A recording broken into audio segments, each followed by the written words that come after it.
비교적 서울에서 멀리 떨어진 곳에서 오신 분들입니다. 사실 민주당 입장에서 보자면 최악의 험지라고도 불리는 지역인데요. 대구 경북 지역입니다. 특히 이제 경상북도 지역에서 정치하시는 분들 저희가 오늘 초대했습니다. 임미애 더불어민주당 경북 도당위원장 그리고 김상헌 더불어민주당 포항 남울릉 후보 나오셨습니다. 두 분 어서 오십시오. 네, 안녕하세요. 네. 안녕하십니까. 반갑습니다. 네. 얼마나 걸리셨습니까? 저희 KTX 타고 오면 2시간 반 정도 걸립니다. 아, 가깝네. 네. 생각보다 가깝네요. 의성에 네. 계시는 분 좀. 의성. 제가 더 멀죠. 의성은 얼마 걸립니까? 의성에서 안동 가서 30분, 거기서 청량리역까지 2시간, 청량리역에서 여의도까지. 그러면은 지금 세 번 3시간 반 정도 걸려요. 3시간 반을 그러니까 3번 갈아타고 오신 거예요. 세상에. 아유. 죄송합니다. 너무 멀어서.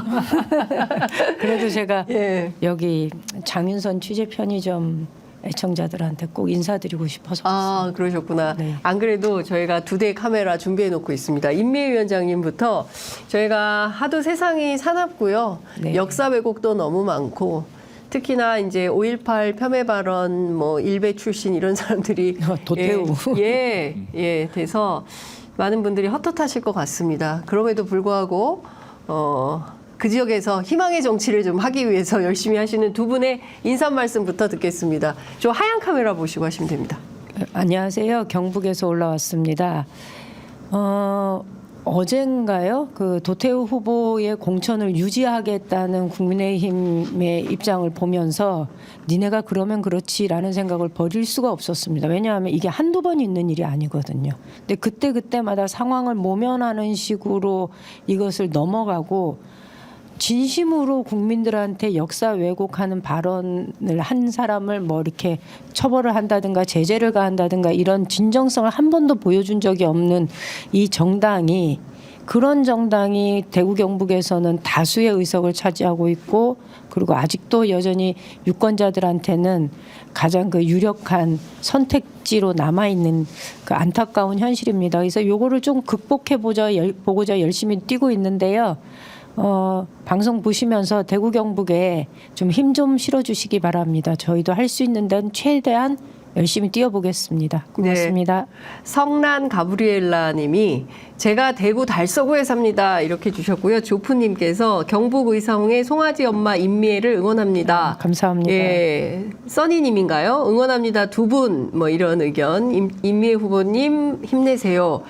임미애 후보님 목소리가 기운 빠지게 하네요. 화이팅 하십시오. 예. 죄송합니다. 네.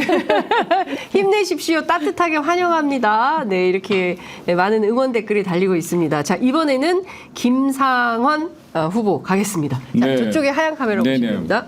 포항시 남구 울릉군에서 더불어민주당 후보로 열심히 활동하고 있는 김상헌입니다. 네, 그 전략지에서 이렇게 활동하고 있는데 이게 취재 편의점에서 불러주셔서 정말 감사하다는 말씀 드리겠고요.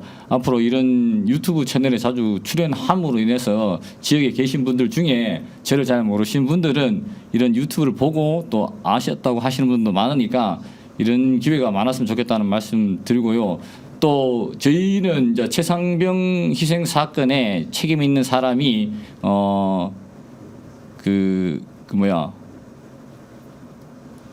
피의자께서 이 출국 금지된 상태를 풀고 이게 나간 것에 대해서 포항 시민들 중에 상당수는 분노하고 있으니까 네. 이런 것들이 선거를 통해서 반드시 심판될 거라고 생각합니다. 네. 네. 자, 오늘 처음 뵙습니다. 김상헌, 임미애 후보님 앞으로 응원, 경북에 아는 분들이 있는지 사돈의 팔촌까지 전화를 돌립니다. 이런 의견들 주고 계십니다. 자, 허대만의 유지를 잘 받아서 꼭 승리합시다. 이런 의견들 주시고 계시는데요. 사실 많이 어렵습니다. 그렇죠. 예, 저희가 사실은 여론조사 지역표를 보면 늘 그 지역은 빨간색이죠.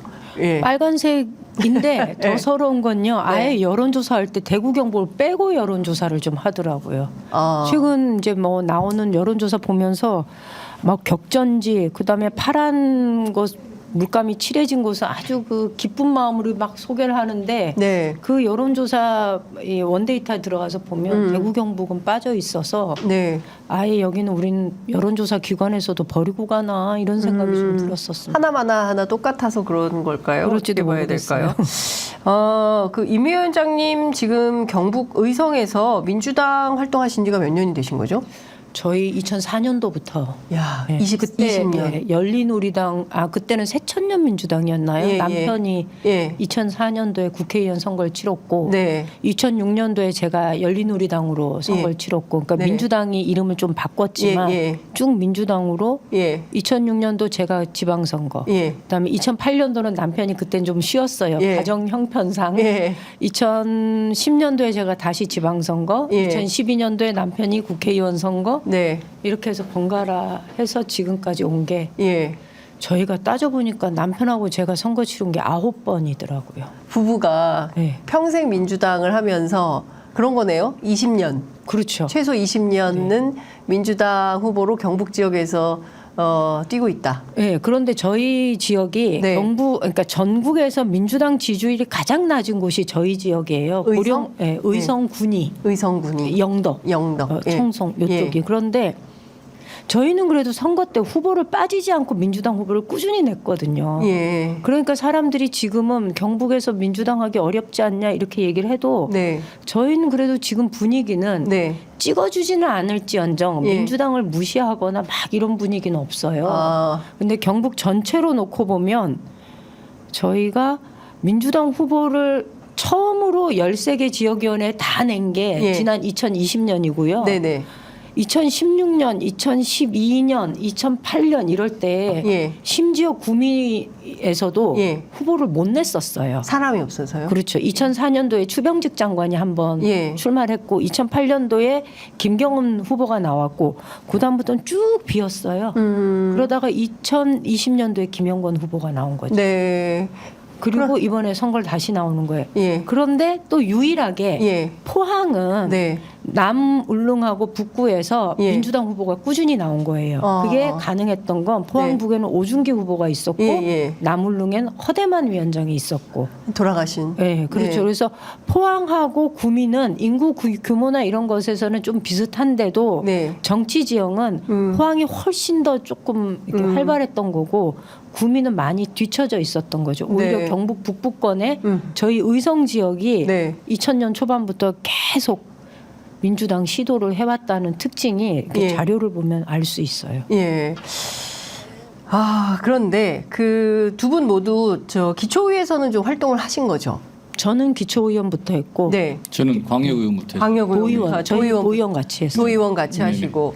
그러니까 그동안 민주당이 하나도 없다가 그래도 기초의회, 광역의회에서는 두 분들의 활동을 좀 주민들이 인정해줬다 이렇게 평가해야 되는 거 아닌가요? 아우, 좋아했어요. 여기 좀 잠깐 자랑해도 되죠. 예, 자랑하십시오. 네. 예, 예. 두 분 자랑하십시오. 예. 제가 기초의원 처음 2006년도에 출마했을 때는 네. 제가 지방의회에 들어가면 뭔가 이 의회가 북한 공산 세력에 의해서 전복되는 듯한 위기감들을 다들 예. 막 그런 생각을 하셨어요. 그리고 당선돼서도 민주당이 한 명이다 보니까 이 의원회 전체 회의가 필요가 없는 거예요. 자기들끼리 가서 하면 이게 의원 전체 회의가 되는 방식. 밥 먹을 때도 이게 거리를 두고 네. 굉장히 이렇게 거부하는 모습들이 있었는데 밥도 같이 안 먹어요? 잘 안 먹죠. 그리고 뭐 대놓고 TV에 나오는 민주당의 이슈가 있으면 아주 그 들으라는 듯이 공격적인 발언들을 많이 하고. 아, 그 모욕을 다 어떻게 견디십니까? 그렇죠. 제가 남편한테 그런 얘기했어요. 내가 살면서 평생 흘린 눈물을 네. 아마 이 의원 활동하는 이 1년 동안에 내가 다 흘린 것 같다 이랬어요. 그런데 한 1년쯤 지나고 나서부터는 사람들도 마음을 조금씩 열어줬고 아, 너 빨갱이 아니구나 이렇게 네, 되는 그렇죠. 거예요? 그리고 민주당 의원이 있음으로 해서 그래도 의회의 그 존재감이 예. 집행부한테 예. 좀 확실히 달라졌거든요. 네. 저희가 또 일은 잘하잖아요. 그러니까 일종의 이제 감시, 견제 네. 이런 역할을 하는 거죠. 그러니까 2010년도에 제가 선거 나왔을 때 그때는 우리가 2006년도에 기초의원 선거제도에 비례대표제가 도입되었을 때 이 비례대표제가 어떤 건지를 유권자들이 잘 모르고 투표를 했었는데 2010년도 투표를 할 때는 야 그래도 민주당 한 명 있는 게 의회가 참 괜찮은 것 같더라. 이런 평가를 해주셨고 그래서 2010년도에는 저를 1등 당선시켜주고 정당 투표도 네. 어차피 비례 2명인데 한 명은 민주당 가도 괜찮다 이러면서 예. 찍어주셨어요. 그래서 그때 저희가 경북에서 유일하게 예. 2010년도에 민주당 의원이 예. 원내 2를 가지고 있는 의회가 됐었던 거죠. 이야, 김상원 후보께 좀 여쭤볼게요. 네네. 그 포항 출신이신가요? 예, 전 포항 출신입니다. 예, 그럼 평생 포항에 사셨나요? 그렇죠. 평생 포항에서 있었고 대학교만 서울에서 예. 나왔습니다. 네. 학교만 대학만 서울에서 나왔지 나머지는 평생 다 포항에서. 네네. 그러면 국민의힘이 훨씬 유리한데 왜 민주당 하십니까?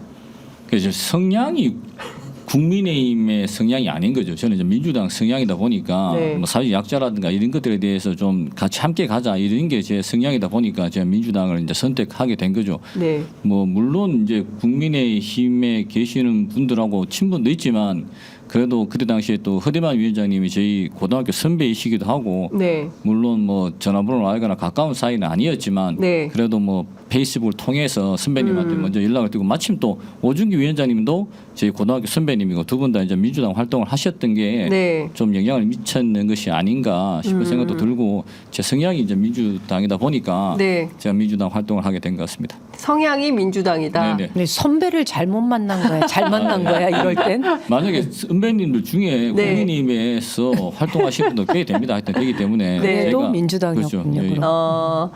성향이 민주당이다. 네네. 그러니까 소수자 약자 보호에 관심이 많고 그렇기 때문에 민주당이다. 이거 그렇죠, 좀 그렇죠. 설명이 더 필요한 것 아, 같은데요. 민주당에 계시는 분들이 그래 활동하는 거나 이런 것들이 저한테 훨씬 더 예. 다가오고 아 저렇게 하는 게 맞다라는 생각이 들어서 저렇게 살아야 예, 된다. 그렇죠. 그렇게 했기 때문에 저도 이제 민주당 활동을 해봐야 되겠다라고 이제 생각했던 것 같아요. 예.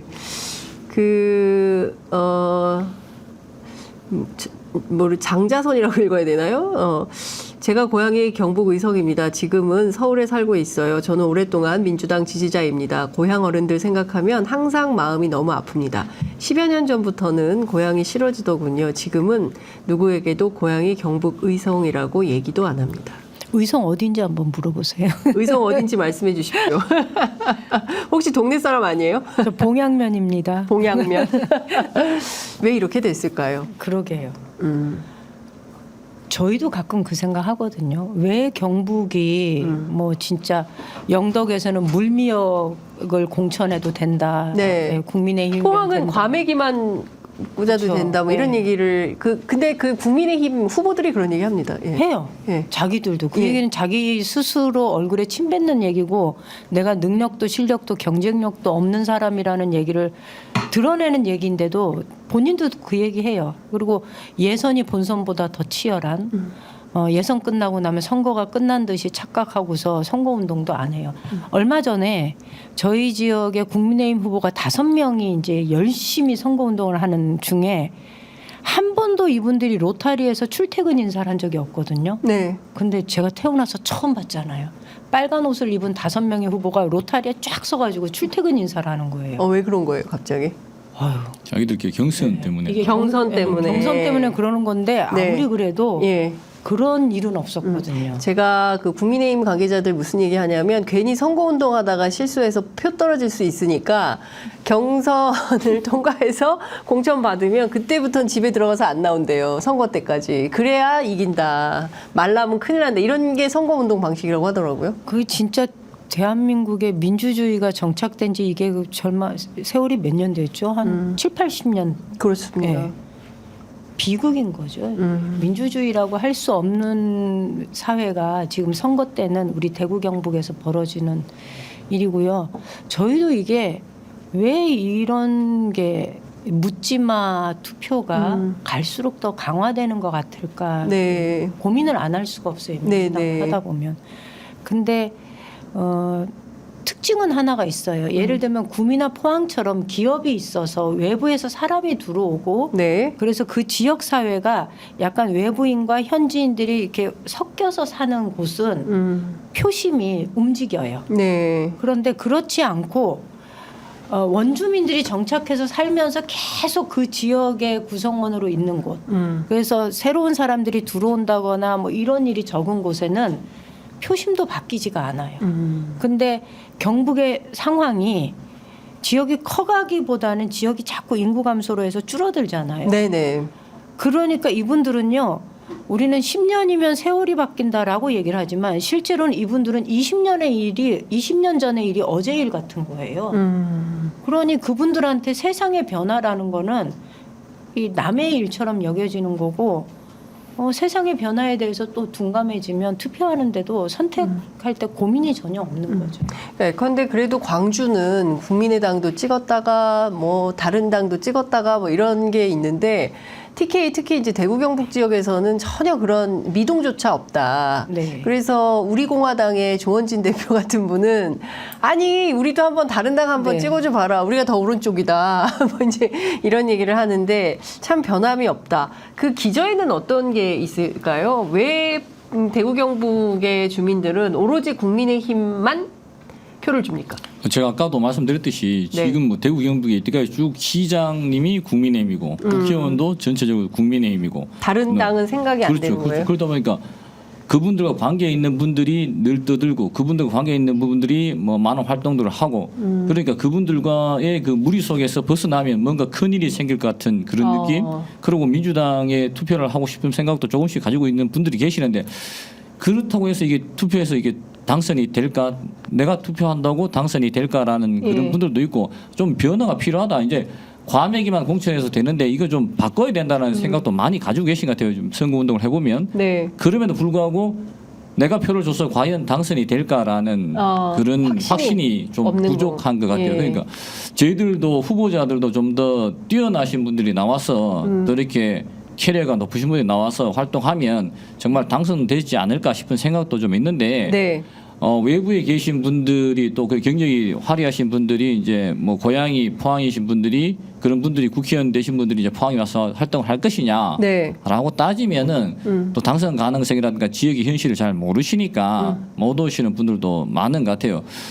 그러니까 뭐 그런 분들이 오면 좋겠지만 그런 분들이 안 오면 지역에 있는 저 같은 사람들이 좀 더 이렇게 뾰족하고 단단해져야 된다라고 네. 생각합니다. 좀 더 노력하고 좀 더 이렇게 실력을 쌓고 뭐 이런저런 경력이라든가 이런 것도 좀 더 좀 보태서 중앙에서 활동하는 역할이나 이런 기회도 많이 가져서 네. 그런 걸 통해서 지역의 사람들이 아, 이 사람한테도 좀 일을 맡겨도 되겠구나라는 게 좀 더 있어야 되지 않을까 싶습니다. 그러니까 그런 과정을 거치면 네. 예전까지는 정말로 뭐 허대만 위원장처럼 뛰어난 분이 계셨지만 이제 시민들에게 선택을 못 받았다면 허대만 위원장이 돌아가시고 난 다음에 그분에 대한 아쉬움 네. 그리고 아 그때 한번 기회를 줬어야 된다라는 생각을 하시는 분도 상당수 있으니까 네. 이제 그러면 그때 허대만 위원장을 투표했던 뭐 42.4%의 사람들이 민주당에는 언제든지 투표할 용의가 있다고 저는 생각하거든요. 네. 그러려면 이제 민주당 후보라든가 민주당의 정책이라든가 민주당의 공약이라든가 이런 것들을 좀 더 시민들의 마음을 받아낼 수 있는 방향으로 하면 저희는 기회는 있다고 생각합니다. 다른 지역은 물론 좀 더 어려울 수 있겠지만은 경북의 포항이나 네. 구미 이런 몇 곳은 이제 가능하다라고 저는 생각을 하거든요. 네. 그러면 이제 도전하면 될 것이라 생각합니다. 이제 요번에 바꾸면 좋겠지만 네. 요번에 안 바뀌면 다음에는 꼭 바뀔 것 같습니다. 근데 저희가요. 네. 저희가 이제 유튜브라는 매체가 이렇게 좀 활발해지는 게 저희한테는 새로운 기회라고 생각을 해요. 뭐 일반 공중파만을 통해서 보던 네. 유권자들이 지금은 그렇지는 않거든요. 네. 이게 좋은 점이 뭐냐면 대구 경북이 왜 자꾸 표가 그렇게 일방적이냐라고 물으면 이거는 뭐 해명도 딱히 잘 안 되고 이해도 잘 안 되고 하는 그런 영역이에요. 네. 그렇게 살아왔기 때문에. 그럼 이제 우리한테 남은 건 그럼 이 상태를 유지할 것이냐? 아니다. 이걸 좀 깨보자. 벗어나 보자. 네. 이것이 우리가 살 길이다. 이렇게 예. 한다면 예. 그럼 어떻게 깨면 되지? 글쎄 두 가지가 갖춰져야 되는 거예요. 네. 하나는 우리도 열심히 준비하지만 사실은 중앙당의 지원이 좀 필요해요. 이 중앙당의 지원이라는 건 돈 얘기를 하는 게 아니고 네. 선거 때는 인물로 지원을 해줘야 되는 거예요. 예. 지역에서 성장한 정치인도 있지만 그렇지 못한 곳에서는 네. 조금 더 경쟁력 있고 이 당의 의지를 담아서 당이 이 지역에 관심이 있다는 것을 보여줄 수 있는 인물을 지원해 주는 게 필요하고요. 네. 또 하나는 우리 힘으로만 뚫기가 사실 어렵거든요. 네. 그러니까 이런 유튜브 채널을 통해서 그 민주당의 지지 성향을 가지고 있는 유권자들한테 저희가 호소를 하는 거예요. 이 대구 경북에서 이렇게 이 얼음장 같은 이 벽을 뚫으려고 애쓰는 우리들이 있습니다. 네. 우리가 막 아무리 밑에서 올려도 이게 한계가 있으니 그렇죠. 줄탁동시를 해야 된다. 바깥에서도 좀 관심과 지원을 좀 해주십시오라는 예. 의미로 저희가 예. 유튜브에 좀 가서 자꾸 이야기도 드리는 거거든요. 저희들 말고도 다른 다양한 유튜브들이 많이 있으니까 오늘 아마도 아직 안 갔어요. 아니요. 오늘을 시작으로 해서 많이 좀 초대를 해주시기를 예, 제가 저도 좀 요청을 좀 드립니다. 왜냐하면 그 사실 예전부터 87년 유월항쟁 이후에 뭐 87년 헌법 체제가 변화가 필요한 게 사실 지역주의 정치를 이제 그만 끝내야 된다라는 그렇죠. 네. 것이거든요. 그러니까 뭐 호남에서 민주당의 지지율이 높고 또 경남북에서 또 그 국민의힘 지지율이 높은데 그렇지 않은 좋은 인물이 있을 때는 그 후보에게도 표를 줘서 국회로 보내는 이런 정치의 새로운 노력 이런 게 좀 필요하다 이런 말씀을 늘 드리는데 사실은 쉽진 않죠. 네. 왜 그런지 그 얘기를 조금 더 해보려고 합니다. 자, 우선 뭐 언론 탓도 할 수 있을 것 같아요. 예, 언론이 잘 다루지 않거나 아마도 이제 지금 굉장히 저는 굉장히 그 인상적으로 들었는데 혹여라도 내가 국민의힘을 지지하지 않고 민주당을 지지하거나 이러면 지역사회 왕따가 될 수 있는 거잖아요. 그러니까 그렇죠. 딱히 지지하지 않더라도 거기 지지하는 척이라도 해야 뭐 먹고 살거나 지역사회에서 왕따되거나 이러지 않는 분위기가 있는 거죠. 그 제가 그것 좀 여쭤볼게요. 민주당에도 경북 출신이 많습니다. 당대표를 포함해서. 그래서 초기에 이재명 대표가 경북 안동에서 출마하면 어떻겠냐. 그리고 유명한 정치인들, 뭐 이재정 국회의원 등을 포함해서 이런 사람들이 좀 편대를 짜가지고 경북에 쫙 내려오면 어떻겠냐. 이런 의견을 냈는데 당에서 왜 받아들여지지 않은 겁니까? 그때 그 이재명 대표 그 얘기는 저 그 사실 그 뒤로 네. 많은 얘기들을 이제 항의도 받고 이랬는데 제가 제안한 게 아니고 네. 그때 막 지역에서 그런 얘기들이 있었던 거예요. 그래서 네. 제가 개인적으로 알고 있는 의원들한테 지역에서 이런 이야기가 있는데 어떻게 생각해요? 그랬더니 이제 그분이 딱 들으면서 그거는 당대표를 그렇게 쓰는 건 아니야. 총선은 대표를 그렇게 어려운 곳에 꼼짝달싹 못하게 버려두고 묶어두고 당대표가 어떤 총선도 지휘하지 못하게 만드는 거는 당이 쓸 수 있는 최악의 카드야. 그렇게 하면 안 돼. 이러는 거예요. 그래서 그 말을 들으니까 그게 맞는 말인 거예요. 그래서 그런 측면이 있군요. 그래서 이제 정리가 됐던 거고 제가 그거를 정식으로 제안을 하거나 이런 게 아닌데 네. 제안을 한 것처럼 돼갖고 제가 그때 되게 곤란했었거든요. 근데 그래요? 말씀하신 것처럼 편대를 짜서 인적 지원을 하겠다. 당이 대대적으로. 네. 전 이건 필요하다고 생각해요. 그것이 어떤 인물이라고 딱 찍어서 얘기할 수는 없지만 지금도 이 대구도 그렇고 대구 우리 시당 위원장님이 저한테 막 그런 얘기 하거든요. 네. 나도 하니까 당신도 좀 해봐봐. 그래서 어떻게 대구 경북에 좀 참신한 중량급 인사들 그리고 이 영남은 이런 게 있어요. 깜이라는 깜이 돼? 네, 이런 거 있잖아요. 네. 아유 저 사람이 그래도 서울에선 좀 잘 나가. 근데 여기 왔어. 이러면 약간 그 부분에 대해서 호의적으로 대하는 게 네, 있거든요. 네. 인정하고 넘어가는 거. 그래서 그런 면에 있어서는 당이 선거를 앞두고 그런 대대적인 인적 지원, 네. 대대를 짜서 쫙 내려보는 거 환상적이죠. 저희 작년에 내내 그런 꿈만 꿨었어요. 그래서 개별적으로 접촉도 좀 하고 네. 뭐 그런 일들이 좀 있었지요. 그러나 전부 꽝된 겁니까? 그렇죠. 꽝 됐죠. 근데 막상 가면 네.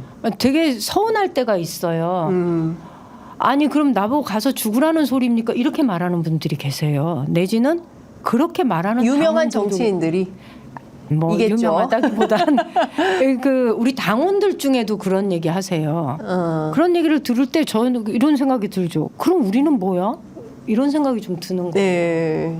이 어려운 시국을 우리 같이 한번 이 지역주의 벽을 넘어보자. 이래야 우리 다음 대선 이기거든요. 네. 우리는 그런 차원에서 다음 사실 총선도 총선이지만 우리한테 더 절박한 건 3년 뒤에 치룰 대선이에요. 네. 그래서 대선에 이기기 위해서 우리가 지금 이런 디딤돌을 놓는다는 심정으로 하자라고 네. 얘기를 하는데 막 당원들도 저희한테 그래요. 그럼 거기 가서 죽으라는 소리냐 이렇게 얘기할 때 있어요. 그러면 들으면서 20년 동안 거기서 하는 사람은 뭐예요? 그렇죠. 그럼 나는 뭐야? 나는 등신이야? 이런 생각이 드는 거예요. 예. 그래서 그런 말씀을 안 해주셨으면 좋겠다. 그래도 90년대 후반에 저희 민주당이 대구 경북에서 얻은 표가 평균 3%예요. 아. 지금 지난 20년도 총선에서 우리 얻은 표가 25%예요. 오. 그냥 온 게 아니에요, 이 세월이. 예. 아까도 말씀드렸지만 2004년도부터 저희 집만 해도 이렇게 번갈아 선거를 뛰면서 네. 선거 뛸 때마다 9%씩 올려가면서 여기까지 온 건데 죽으라고 그러는 거냐 이렇게 얘기하면 그러면 매번 죽을 줄 알면서 뛰어드는 그럼 나나 저 김상원 후보나 우리는 그럼 불나방이에요. 뭐야. 그래서 그런 말씀은 저희한테 되게 뼈 아프다라는 얘기를 좀 드리고 싶어요. 네. 정말 충격적입니다. 그래서 다 쉬운 지역구만 찾아가는 거군요. 네? 당선이 가능한 당선이 쉬운 지역구만 찾아가는 거군요. 근데 당선할 만한 곳은 가서 당선돼야지요 또. 네, 아니 물론 그렇긴 깃발은 한데 꽂아야 예예 되니까. 뭐 그런 측면도 있지만 그래도 그 최소한 뭐 재선 이상 3선 이상 하신 구력이 있는 정치인들은 일종의 뭐 험지 출마 하태경 의원 하듯이 예 그런 노력이 필요한 거 아닙니까? 아 그렇죠. 저는 이번에 사실 공천 보면서 네. 처음에 막 이렇게 문제가 된다 그럴 때 저분들이 대구 경북에 오면 얼마나 좋을까 이 생각이 든 거예요. 김영주 의원 전 도저히 있을 수 없는 일이 벌어졌다고 생각하는데 네. 저런 분들 당에서 사선하고 국회 부의장하고 이렇게 했으면 장관까지 했었으면 그분 지역이 경북이에요? 아니요 모르죠. 네. 이제는 저는 그거 별로 안 중요해요. 예. 그분이 경북이냐 이건 별로 안 중요해요. 누구라도 네. 설사 내가 고향이 호남이라 하더라도 당으로부터 긴 시간 동안 혜택을 받고 당을 통해서 내가 어엿한 정치인으로 성장했다면 네. 험지에 와서 당을 위해 희생하고 봉사하는 자세를 저는 가져야 되는 게 기본이고 지금쯤은 적어도 2-3명은 나 경북에서 출마하겠습니다. 혹은 대구의 수성구에 내려와서 주호영하고 붙겠습니다. 이런 얘기는 물론 거기 우리 강민구 위원장님 계시지만 네. 이런 정도의 그 선언은 해주는 것이 네. 그게 민주당의 정신에 걸맞는 행동이다 이렇게 생각합니다. 네. 근데 이제 이 당에서 어려울 것 같으니까 전부 이제 탈당해가지고 그러니까 말이 안 되죠. 그런 분들이 많지 않습니까? 네. 우리 경북에서 민주당 하는 사람들 입장에서 그건 보면 그건 말이 안 되는 행동이에요. 어떻게 그런 행동을 합니까? 이게 말이 잘 안 나와요. 정말로 이게 아니 우리는 당선이 안 돼도 꾸준히 그렇게 들이받고 예. 이번 선거에서는 다음은 평균 5%라도 올려보자 이러고 뛰어들고 있는데 네. 어떻게 그분들 배지 잃어버릴 것 같으니까 다른 당으로 옷 갈아입고 갑니까? 그거는 인간으로서 있어서는 안 되는 짓을 한 거죠. 인면 수심입니까? 그럼요. 예. 그건 전 유권자들이 아주 분명하고 아주 가혹할 정도로 전 심판을 해야 된다고 생각해요. 네, 그런 분들에 대해서는 가혹할 정도로 심판을 해야 된다. 그게 맞다. 이런 말씀 좀 주셨습니다. 제가 김상원 후보께 이것 좀 여쭤볼게요. 네.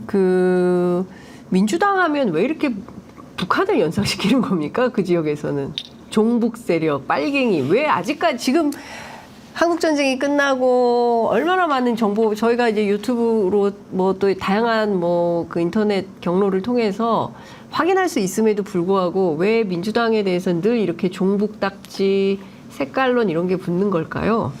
예전에 뭐 박정희 대통령 계셨을 때 네. 그때 그 종북 딱지가 아직까지 안 벗겨지는 것 같은데 지금에 계시는 뭐 나이 좀 있으신 어르신들 경로당에 가면 좀 이렇게 나이 한참 많으신 어른들만 네. 이게 종북 딱지를 붙이고 뭐 빨갱이다 이렇게 얘기하시지만 뭐 선거 운동하는 과정에서 이렇게 젊은 사람들이나 또는 좀 의식이 있는 분들은 굳이 저희들한테 이렇게 빨갱이 딱지를 붙이지는 않습니다. 붙이지는 않고 뭐 이 중앙에 정치하시는 분들이 뭐 종북 프레임을 한다든가 뭐 그런 경우는 있지만 지방에서 뭐 그렇게 뭐 빨갱이다 뭐 이런 분위기까지는 지금은 이제 좀 넘어섰다라고 생각하고 거기에서도 뭐 한두 명이지 거기에 대해서 뭐 빨갱이 때문에 저희가 선거 운동을 못하거나 민주당 활동을 못하는 그는 저는 아니라고 생각하고 조선일보는 네. 또 연일 또 막 그런 보도를 하지 않습니까? 뭐 네. 반미 계열이 뭐 비례대표 국회의원을 하게 돼. 물론 이제 두 분 다 스스로 네, 사실 그런 것들이 지역에서 뭐 이렇게 좀 말씀하시는 논리가 별로 없으신 분들이 이제 조선일보를 보고 이제 그런 논리를 빌어서 얘기를 할 수가 있지만 그런 논리가 지역에 퍼져서 선거에 영향을 미치거나 안 그러면 전체적인 구도에 영향을 미친다고는 생각하지 않습니다. 그러니까 특별히 말을 할 게 없는 분들이 조선일보나 그런 내용을 보고 자기의 논리를 만드는 것이 아닌가라는 생각을 저는 합니다. 네. 네. 근데 제가 어저께 택시를 타고 네. 구미에서 택시를 타고 이동을 하는데 기사님이 그러는 거예요. 이제 지금 민주당이 진행하고 있는 그 더불어민주연합에 대한 우려를 네. 이게 걱정을 해주는 것 같은데 자세히 들어보니까 이제 걱정이라기보단 네. 그러므로 민주당을 찍으면 안 된다라는 것을 저한테 이제 예. 설득을 하시는 거예요. 아 이미 위원장님인지 모르고. 예. 네. 그런데 그런 걱정은 좀 있습니다. 지금 더불어민주연합의 후보들에 대해서 네. 그냥 일반 시민들은 조금 걱정하는 목소리는 있는 것 같아요. 그런데 많이 그래도 옛날에 비해서는 이런 부분이 좀 희석화된 건 맞고요. 또 아까 잠깐 그 얘기 드렸지만 제가 구미에 갔을 때 깜짝 놀란 것 중에 하나가 마을회관에 갔더니 네. 그 박정희 대통령, 유경수 여사의 네. 이렇게 전신상이죠. 이렇게 앉아 있는 이렇게 네. 네. 이렇게 두 분이 앉아 있는 그 뭐 어디들 저기 태국이나 이런데 황제 사진 같은 거 있잖아요. 예. 예. 이만한 예. 사진. 예. 예. 그게 경로당마다 다 걸려 있는 거예요. 구미에. 구미에. 그러니까 경로당이요? 아니 그 네. 저기 뭐 있잖아요. 뭐 회관 같은 네, 거. 마을 노인회관. 예. 그러니까 면 단위 지역에 예. 그게 이렇게 다 걸려 있는 거예요. 사진이 사이즈가 되게 길어요. 이만한 거 예. 띄워둔 것 같은 두 개의 사진이. 깜짝 놀랐어요. 저희 의성 안 그렇거든요. 근데 구미만 해도 왜 보수의 성지 뭐 이런 얘기 하잖아요. 그러니까 대통령이 거기 출신이고 또 김재규가 네. 또 그쪽 선산 사람이고 그런데 역사의 그런 이게 희비 명함이 거기 다 이렇게 응축된 곳이 구미인데 회관에 그런 사진이 있다는 거는 그분들은 그걸 자부심으로 느끼는 거예요. 그러니까 저한테 대통령이 된 빨갱이라는 이렇게 두꺼운 책을 네. 딱 꺼내 놓으시더니 저한테 네. 설교를 하시더라고요. 예. 이 책 내가 내 돈 주고 샀다. 내가 노인회장인데 우리 동네 어른들한테 노인들한테 가르쳐 주려고 내가 샀다 그러면서 꺼내는데 이렇게 두꺼운 고영준과 누가 쓴 책 네. 같은데 고영주 변호사. 예. 네. 노무현 나 문재인 대통령의 예, 예, 책이었어요. 예. 그래서 이 확실하게 신념화된 분들이 노인들을 향해서 끊임없이 그런 메시지를 내는 게 여전히 작동하는 게 경북의 농촌 지역인 것 같아요. 그분들이 유튜브를 많이 합니다. 그렇죠. 예, 그리고 유튜브를 또 그분들이 많이 봅니다. 많이 예. 보고 이게 돈도 많이 쏴준다는 예, 얘기 예, 들었어요. 그러니까요. 애국자라고. 예? 그분들이 애국자라고. 근데 막 저는 쏴준대요. 이런 것 같아요. 2024년인데 여전히 심각한 역사 왜곡이 벌어지고 있어요. 뭐 정부 차원에서도 강제 동원의 역사를 좀 마치 그냥 그 뭐 평범한 어떤 그 일하러 나갔던 그런 뭐 노동자 취급을 하는 거 아니겠습니까? 이런 부분들에 대해서 어디까지 우리가 그냥 그 넘겨가야 되느냐에 대한 고민이 뭐 생기는데요. 여튼 제가 보기에는 전반적으로 큰 틀에서의 어떤 변화와 개혁, 뭐 혁신 이런 게 좀 필요할 것 같아요. 우리들의 어떤 생각 체계에서. TK 지역에도 젊은 사람들이 많이 있잖아요. 네. 그래도 젊은 사람들은 민주당에게 조금 우호적인 편 아닙니까? 어때요? 직접 유권자들을 뭐, 예. 만나보면? 근데 젊은 사람들이 뭐 전체적으로 뭐 민주당을 지지한다든가 전체적으로 국민의힘을 지지한다든가 뭐 이런 상태는 아닌 것 같고 젊은이들도 젊은이 남들의 그 생각들이 다들 있는 것 같아요. 뭐 네. 자기들 일자리라든가 또는 뭐 자기들의 관계되는 미래라든가 이런 것에 대해서 좀 이렇게 관계되는 정책에 대해서는 이제 호감을 하고 네. 젊은이들 중에 저희들이 이제 물론 뭐 저희가 파란 잠바를 입고 이제 선거 운동을 하다 보니까 젊은 친구들 중에 저녁에는 이렇게 뭐 상가 투어라고 하죠. 그 네. 가보면 이번에 바꿔야 된다라고 얘기하는 젊은 친구들이 많고 그런 친구들이 호응도 잘해줘요. 특히 뭐 이렇게 삼삼오오 모여 있는 뭐 여성분들은 이렇게 감정 표현을 확실하게 하진 않지만 네. 그래도 저희들이 명함을 주거나 이렇게 하면 민주당을 응원한다고 이렇게 엄지척을 해주시는 분들이 상당히 있는 걸로 봐서는 젊은 친구들의 생각은 좀 다르지 않나. 그리고 지금 너무 이렇게 흘러가는 기득권에 대해서 뭐 국민의힘을 이렇게 전폭적으로 지지한다 이런 거는 아니고 네. 자기들에게 맞는 정책을 제시하는 정당이라든가 또는 이제 민주당이 또 못하는 부분도 좀 있다고 뭐 자기들 생각하는 부분이 있겠죠. 네. 그런 부분에 대해서는 비판하지만 어느 한쪽으로 너무 치우쳐 있거나 이런 거는 아닌 것 같다라는 생각을 저는 느끼고 있습니다. 국민의힘의 대전 서구갑의 조수연 후보가 조선의 지배보다 일제 강점기가 더 좋았을지 모른다. 라는 내용의 페이스북을 아니 몇 살인데 그래. 2017년 8월 25일 날 이제 긴 글을 올렸네요. 아니 근데 저게 저런 걸 공개적으로 올리는 게 아무렇지도 않게 허용이 된다는 게 네. 저희 해방 직후도 아니고 저런 역사 논쟁이 어떻게 저게 가능한 건지 이해할 수가 없어요. 그러니까요. 조선 백성들은 정치인이라는 게. 예, 진실로 대한제국의 망국을 슬퍼했을까? 봉건적 조선 지배를 받는 것보다 일제강점기에 더 살기 좋았을지 모른다. 친일파가 없었으면 대한민국이 망하지 않았을까? 그러지 않다. 이거 윤석열 효과인 것 같아요. 을사오적도 두둔했습니다. 이완용. 이 대통령이 네.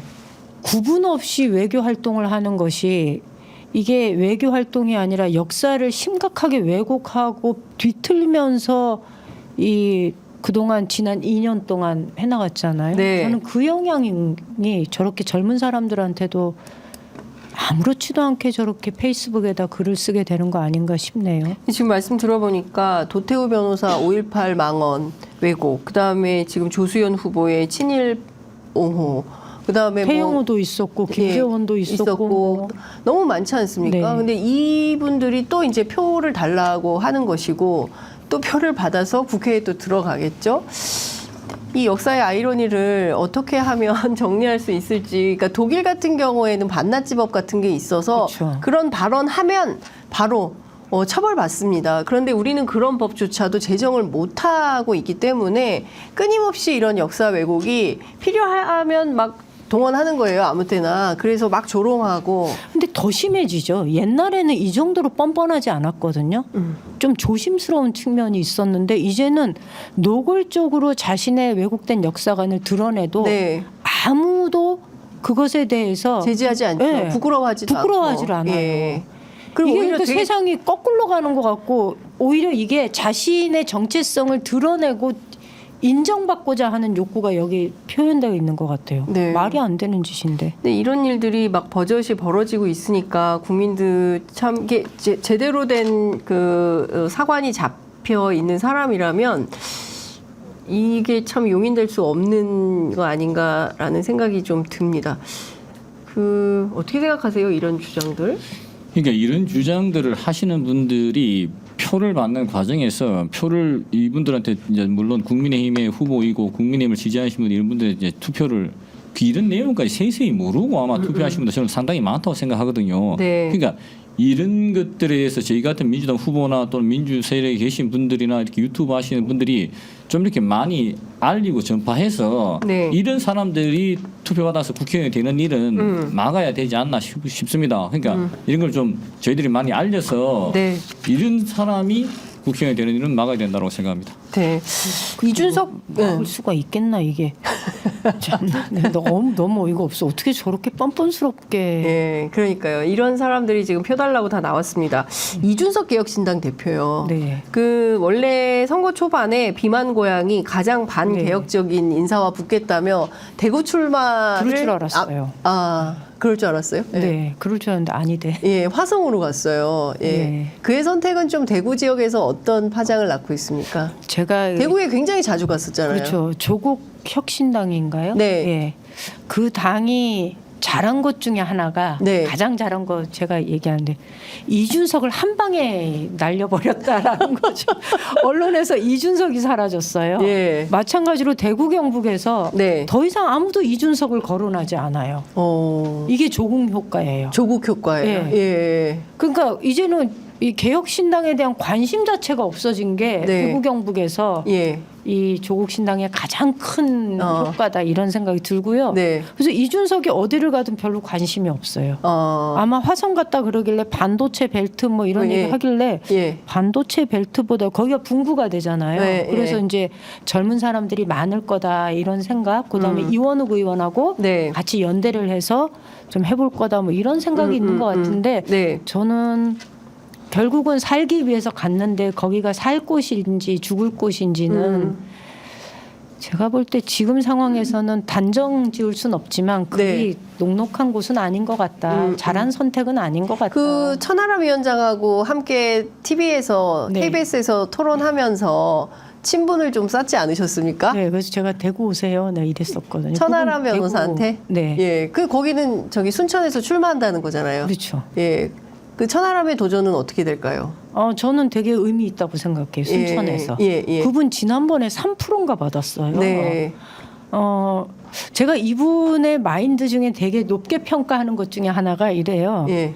내가 만약에 대구에서 정치를 했으면 지금처럼 사랑받았겠냐. 내가 순천에서 그래도 국민의힘으로 이렇게 버티고 있으니 많은 사람들이 자기한테 관심도 가져주고 나를 사랑해주는 사람들을 내가 확인할 수 있는 거다. 네. 내가 대구로 갔으면 고만고만한 정치인 중에 하나가 됐을 거다. 예. 이 얘기를 하더라고요. 근데 예. 그건 맞거든요. 네. 저희가 아무리 어렵다 그래도 경북에서 민주당을 하고 있으니까 많은 분들이 예. 관심도 가져주고 사랑도 해주시고 또 이런 데도 불러주시잖아요. 예. 근데 똑같은 거죠. 그래서 저는 순천에서 뛰는 것에 대해서 정말 이 우리가 관심 갖고 지켜봐야 할 정치인으로 성장하고 있구나라고 좀 박수 쳐주고 싶어요. 예.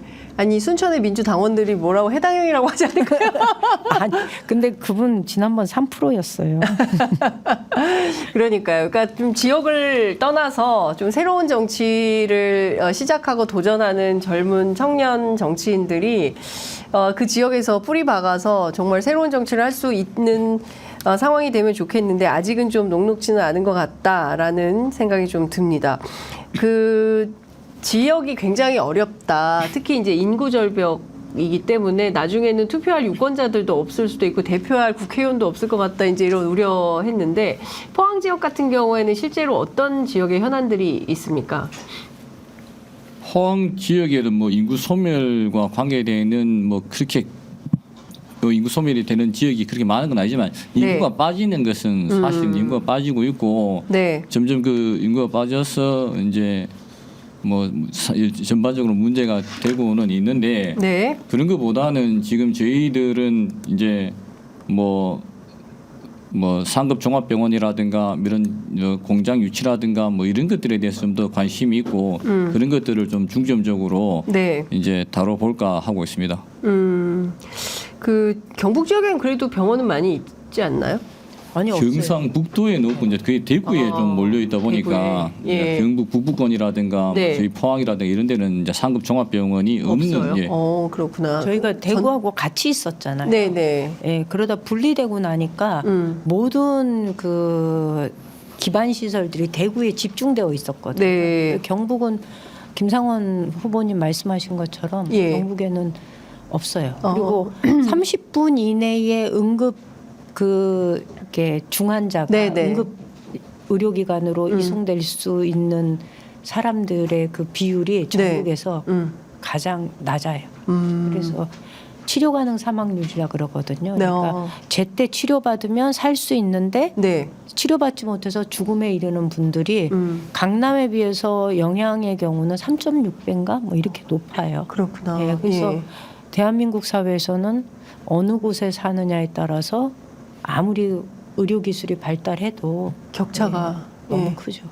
그러니까요. 지금 사실 22대 국회가 출범을 하면 정말 여러 가지 이슈들이 있는데 그 격차 사회를 어떻게 해소할 건지 이게 소득 격차 그다음에 뭐 일자리도 그렇습니다. 뭐 중소기업하고 대기업 간의 임금 격차도 심각하고요. 그래서 이 정말 뭐 다른 거 다 떠나서 굉장히 이제 절실한 이슈들이 많이 있어서 국회에 꼭 가시고 싶으실 것 같은데, 예컨대 이번에 국회에 들어가시게 된다면 내가 이것만큼은 꼭 좀 해결하고 싶다, 어떤 게 있을까요? 저요? 네. 저는 귀엽게 웃으셔요. 예. 하고 싶은 것 중에 여러 네. 가지가 있지만 대표적으로 저는 지방선거제도 바꾸고 싶습니다. 지방선거제도. 네. 왜냐하면 아까 말씀 중에도 얘기했지만 제가 지난 한 2년여 동안 이 우리 국회의원 선거제도 바꾸자, 득표만큼 의석수를 보장받는 이제 대선거구제를 저희가 주장을 네. 했었거든요. 우리가 30% 얻으면 30% 의석을 보장해 달라 이거였어요. 그런데 그게 결국은 지금에 이르렀으니 어떻게 보면은 그렇게 큰 성과를 거두고 성과가 있는 싸움은 아니었던 거죠. 지금 지방 소멸의 문제는 지방 정치의 실종으로 이어져요. 지난 지방선거에 2022년도 지방선거에요. 대구광역시 의회의 경우는 68%가 무투표 당선이었어요. 무투표 당선이요? 예, 소선거구제잖아요. 세상에. 예. 광역시 의원, 대구시 의원은 소선거구제고 1등만 당선되는 구조예요. 예, 예. 그러니까 이제는 안 나와요. 공천 안 받으면 안 나오고요. 예. 될 것 같지 않으면 안 나오는 거예요. 그러니까 68점 몇 프로에서 근 69%가 무투표 당선이었고요. 예. 이게 그러면 대구만 그러냐? 아니에요. 광주는 55%가 무투표 당선이었어요.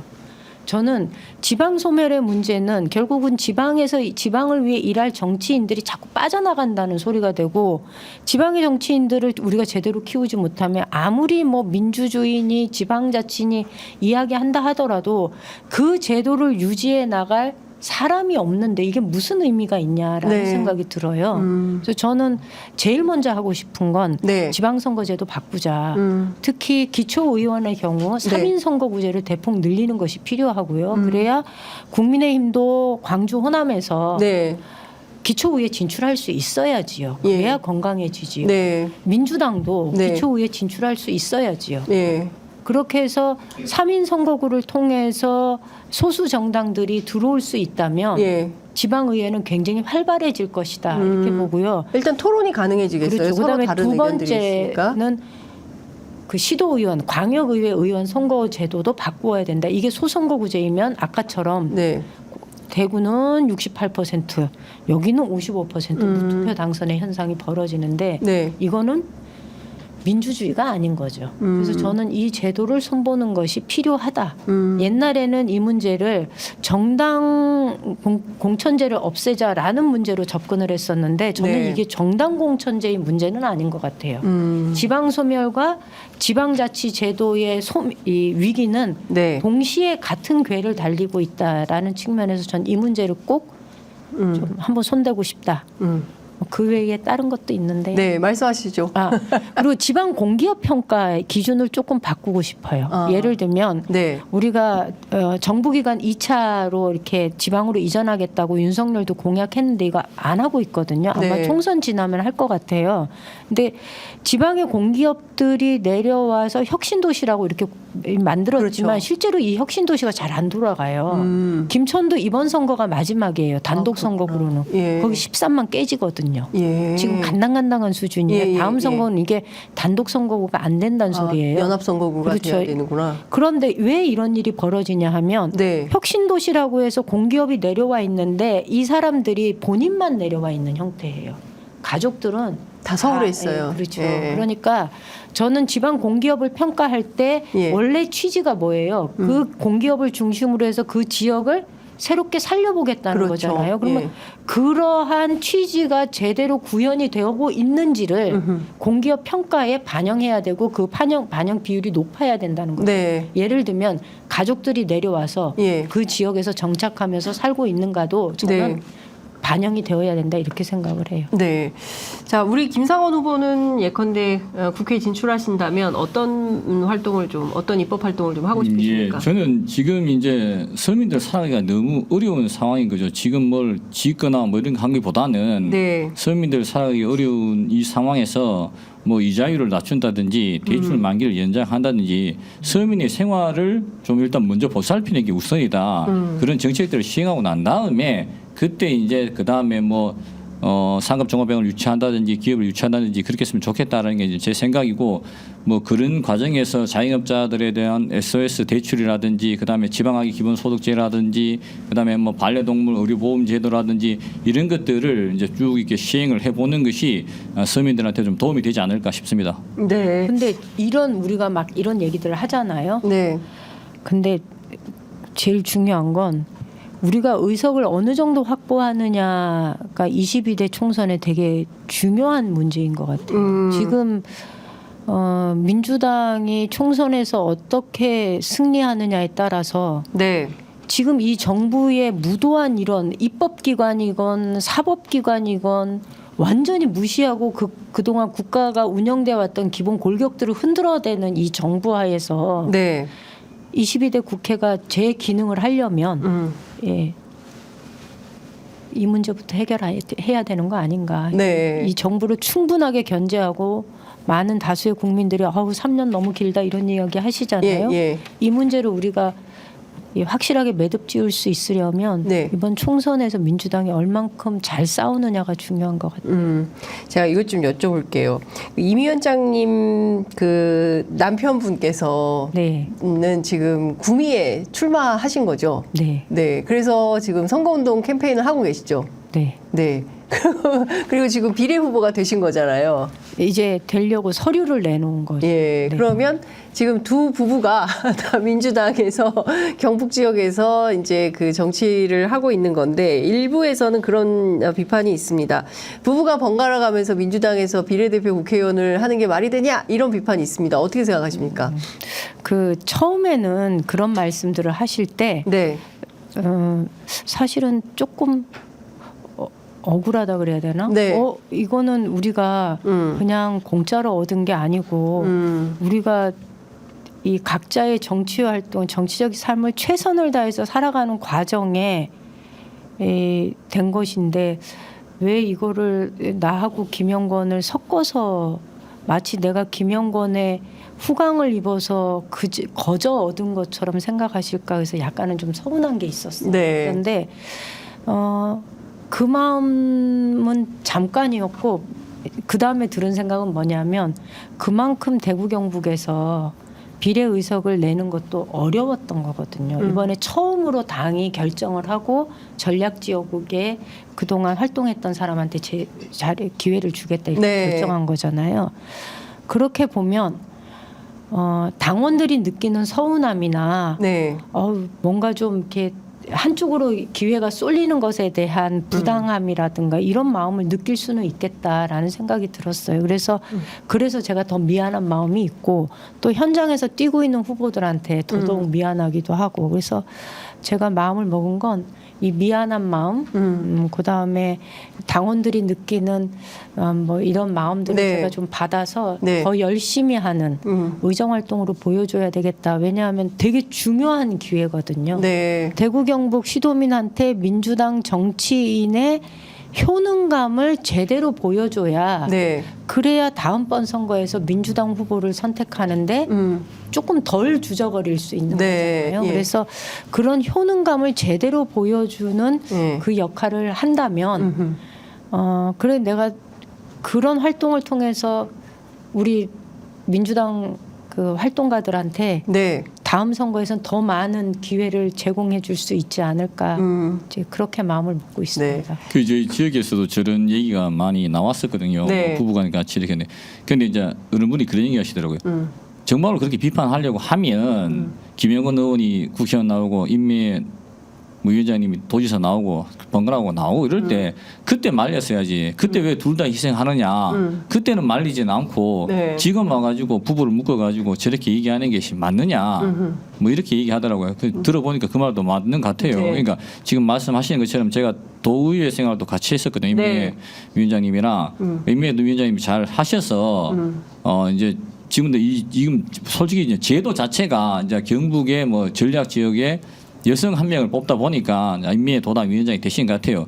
이걸 꼭 여성으로 묶어서 네. 임미애 도당 위원장도 말씀하시던데 여성으로 묶다 보니까 이제 상황이 이렇게 된 것 같은데 이제 이런 것들도 좀 풀고 네. 남녀를 한 명씩 뽑든지 대구 네. 한 명, 뭐 경북 한 명을 예, 뽑든지 예. 지금 전라도에는 뭐 국민의힘에서 비례대표를 4석을 줬는지 5석 줬는지 네. 하니까 다음에는 뭐 이게 선거제도가 난 바뀌었으면 좋겠어요. 이게 뭐 네. 비례제도를 몇 명 준다 이런 것보다는 뭐 우리가 얘기했던 득표수만큼 의석수가 되는 연동형을 갖는지 그런 제도를 바뀌는 게 좋다고 생각하고 그런 것들 뭐 지방선거제도 변화뿐만 아니라 국회의원 선거제도도 이번에 올라가서 꼭 한번 바꾸는데 힘을 보태주셨으면 좋겠다고 네. 당부드리고 네. 싶습니다. 네. 그 제가 이것 좀 여쭤볼게요. 운동권이시죠? 네. 예. 그 벌써 40년 전 얘기를. 40년 전 얘기를 꺼내는 이유는 한동훈 위원장 때문에 그렇습니다. 그러니까 40년 전에 사고방식에 머물러 있는 거죠. 예. 뭔가 운동권에 대해서 열등감 갖고 있는 사람 아니면 40년 전의 얘기를 뭘 꺼내갖고 이제 와서 21세기에 심판하겠다는 얘기를 하는지 참 저는 제 열등감 있는가 봐. 네. 이 생각이 들어요. 쟨 열등감 있는가 봐. 아니 근데 한동훈 장관이 지금 이제 네. 뭐 586 운동권 뭐 심판론을 제기하는데 네. 한동훈 비대위원장님 스타일이나 이준석 그 뭐 당대표 스타일이나 이런 분들이 원래 경북에서 그렇게 뭐 인정받는 스타일들이 아니거든요. 아, 그래요? 뭐 본인이 심판론을 제기한다고 해서 네. 경북 사람들이 다들 그 심판론을 받아들이는 건 아닙니다. 이게 지금 이제 나라를 좀 엉망으로 만들어 놓고 본인들이 뻔뻔하게 책임져야 될 부분 사과는 안 하고 이게 자기들의 책임을 운동권 심판론으로 돌리고 있는데 이런 것들도 한번 포항 시민들이나 이런 분들이 네. 분명히 표로 심판하실 거라고 저는 생각합니다. 네. 네. 아니 87년 6월 항쟁 때 포항 시민들은 운동 안 했습니까? 데모했으면 데모했을 데모 안 한 국민이 어디가 있어요. 있어요? 그때 다 했어요. 예, 그때는 전 국민이 들고 일어났던 거 그럼요. 아닙니까? 제가 여기 시청 뭐 남대문 시장 예. 있는데 그쪽에 예, 저희 막 최루탄 쏘면 고층 건물에서 직장인들이 그 휴지 막 던져주고 점심시간 때 되면 다 넥타이 부대도 나와갖고 네, 그때 안 한 사람이 어디 있어요. 안 한 사람이 이상한 사람이었죠. 네, 그렇죠. 독재와 싸우는데 네. 독재와 협력한 게 잘한 게 아니잖아요. 그렇죠. 예, 그럼 뭔가 열등감이 있는 거죠.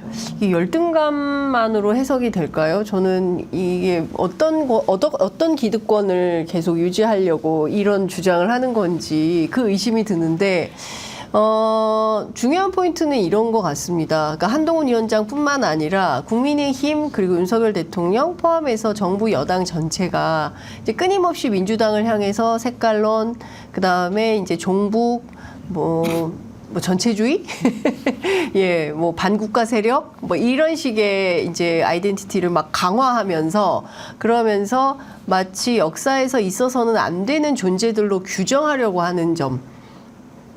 그렇죠. 예, 그 점에 대해서도 좀 굉장히 불쾌하실 것 같아요. 아니 근데 저는 가끔 여의도의 용어들이 네. 실제로 우리 지역에서 끼치는 걸 보면 이게 통용되는 언어인가 보면 아니거든요. 네.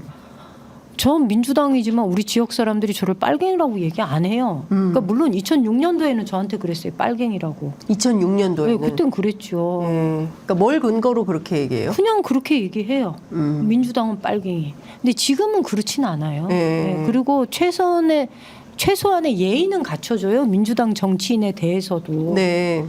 이게 참 많이 바뀌고 있구나라는 걸 우리가 느끼는 거예요. 네. 근데 그건 우리가 뭐 노력해서 바뀌는 것도 있겠지만 그거보다 더 큰 거는 지금 나라가 이렇게 절단나는 상황은 네. 그 책임이 우리한테 있는 게 아니라는 거죠. 제가 윤석열 정부한테 있는 거지 그게 민주당한테 있는 게 아니라는 것을 국민들이 알아요. 네. 그런데 여전히 이 사람들은 지지 기반이 너무 없잖아요. 지금 대통령이나 뭐 이게 내각이 국민의힘이나 네, 지지 기반이 예. 없다 보니까 그 지지 기반을 만드는 과정에 네. 우리 쪽을 이렇게 아주 극소수의 그 이게 극렬한 표현을 쓴 이런 뭐라 그럴까 아주 소수의 집단으로 내몰고 규정하려고 하는 그런 일환으로 이렇게 자꾸 벽을 치는 거 아닌가 싶어요. 근데 실제로 지역에서는 그렇게 아무도 생각 안 한다.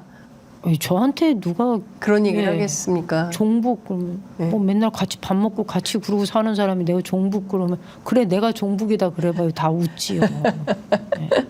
그 제가 이것 좀 여쭤볼게요. 그 박근혜 전 대통령 늘 찾아가가지고 네. 뭐 엄청 가까운 사실은 윤석열 대통령이 구속시킨 사람이잖아요.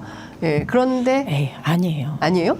그러니까 박근혜 대통령에 대한 짠한 마음은 갖고 있어요. 어른들이. 그 대구 경북 지역의 예, 그렇죠. 민심에 예. 민심에 그런 건 있어요. 근데 특히 할머니들이 좀 그런 거 있어요. 예. 그런데 극히 일부예요. 예. 지금은 박근혜 대통령은 정치적으로 이미 평가가 끝난 사람이에요. 그래서 많은 사람들은 이렇게 얘기해요. 제대로 할 능력이 없었으면 자신이 없었으면 해서는 안 되는 사람이었다라는 얘기를 공공연하게 해요. 대구 경북에서. 그럼요. 예. 그런데도 불구하고 여전히 걸핏하면은 그 뭐 서문시장 찾아오고 박근혜 대통령 만나고 804 가서 만나고 뭐 이런 네. 것 있잖아요. 동아사 가서 만나고 네. 이런 거는 저게 우리 지역 사람들한테 이 일정하게 표심에 영향을 줄까? 아니에요. 제가 보기에는 거의 영향이 없어요. 그냥 뉴스의 한 줄 기사거리이다. 네. 그리고 윤석열을 네. 이 국민의힘의 정통 세력이라고 보지 않아요. TK에서. 네. 뭐예요 그러면? 그 뭐 제 남편이 늘 쓰는 표현으로 양자죠. 양자? 예, 두려운 자식이. 그러니까 그래서- TK에서는 윤석열 대통령을 예. 양자로 예, 여긴다. 거기다가 근본 없다 이렇게 얘기하죠. 근본이 없다. 네. 예? 그게 우리 TK의 정서예요? 뭐 제가 보는 경북의 정서. 경북의 정서. 예. 그러면 윤석열 대통령에 대해서도 그래서 TK에서 부정평가가 꽤 많이 올라오는 거군요. 그렇죠. 예. 그러니까 아무리 박근혜 대통령을 만난다고 해도 예, 예. 그게 이 지지세로 돌아가지는 않아요. 근데 제가 자꾸 그렇게 언론에 나온 거 보면서 저분이 뭘 상황 파악을 제대로 못 하고 있는가 보다. 그런 생각이 좀 들죠. 그렇군요. 근데 오늘 그 경북 사천, 경남이죠. 경남 사천에 한국공항우주산업 카이에 가서 2027년 우주개발 예산에 1조 5천억 이상 내가 확대하겠다. R&D 비용이나 예산 복구해라 그래야지. 그게 R&D 예산 그렇게 다 깎아놔놓고 거기 가서 그런 얘기하면 어느 국민들이 진정성이 있다고 믿겠어요. 예. 아이고 앞뒤가 달라도. 아니 공시렁공시렁 말씀하시는 아니, 게 아침에 하는 소리하고 저녁에 하는 소리와 다른데 네. 국민들이 뭐라고 생각하겠어요. 그러니까요. 예. 근데 하여튼 뭐 다 합치면 900조가 넘는다고 하니까 지금 901조 5천억으로 또 늘어난 것 저거는 같습니다. 저는 지역에서도 그런 얘기하는데 저거 명백하게 선거법 위반이에요. 선관위가 저거 제재해야 되고요. 민주당이 제가 알기에 고발한 걸로 알고 있는데 저건 고발해야 되는 거예요. 네. 선거를 코앞에 두고 지역을 다니면서 저렇게 선심성 공약을 남발하고 확인할 수도 없고 책임질 수도 없는 공약을 남발하는 거예요. 저건 선거 개입이죠. 관건 선거다. 그럼요. 이제 이런 비판을 하고 있는데 재미있는 것은 광주 전남은 또 안 가요. 예, 조만간 간다고는 하는데 광주하고 전남 지역을 묶어서 한 번에 가겠다. 그래서 지금 강기정 시장이 반발하고 있습니다. 만약에 저 같아도 안 가죠 그러면. 그러니까요. 예. 네. 그러니까 지금 참 정치가 희한하게 돌아가고 있고 막 왜 이런 방식으로 하는지 이 정도는 국민들이 다 판단할 수 있음에도 불구하고 본인의 실정에 대해서는 책임지지 않고 있어서 더 비판이 많이 나오는 것 같습니다. 이제 시간이 다 돼서 끝으로 우리 그 김상원 후보님께서 꼭 하고 싶으신 말씀 있으실 것 같아요. 지금 한 3,093분 함께하고 계시는데. 네. 예. 그러면 그 3,093분 중에 포항분들이 계실 수 있으니까 네. 포항분들을 대상으로 한 예. 말씀 올리겠습니다. 네. 네, 그 이번 선거에서 그저 그런 빨간색 국회의원을 뽑기보다는 민주당에 투표해서 특별한 파란색 국회의원을 만들어줬으면 좋겠다. 대통령의 2년에 연연해서 정치하기보다는 대통령은 이번 선거가 끝나면 뭐 레임덕이 올 수도 있고 그다음 권력이 다른 쪽에 넘어갈 수도 있으니까 대통령의 인원으로 선거하기보다는 그래도 다수당이 될 가능성이 민주당의 의회의 지원을 받을 수 있는 특별한 김상헌을 선택해서 포항의 성장과 발전을 이끄시라. 그것이 포항 발전에 도움이 된다 이런 말씀을 드리고 싶습니다. 네. 자, 우리 임미애 위원장님도 한 말씀 듣겠습니다. 그 많은 분들이 이번 선거에서 민주당을 선택해서 이렇게 심판해야 된다 이런 얘기 하시면서 비례에 대해서는 다른 생각 가지고 계신데요. 네. 이번엔 몰빵하셔야 됩니다. 네. 예. 예. 그게 끝이에요? 그렇죠. 알겠습니다. 사실 민주당 그 정치인들 가운데 가장 좀 어려워하는 경북, 대구 경북 험지에서 활동하고 있는 두 분의 정치인 모시고 오늘 말씀 들어봤습니다. 여러분 어떻게 들으셨는지 모르겠는데요. 여하튼 이제 그렇잖아요. 대한민국에서 항상 오지에서 그리고 어렵게 일하는 분들은 늘 응원을 받는데 이번 선거에서 어떤 그 응원을 받고 이분들이 돌아오실지 저희도 지켜보도록 하겠습니다. 오늘 두 분 말씀 잘 들었습니다. 고맙습니다. 네, 고맙습니다.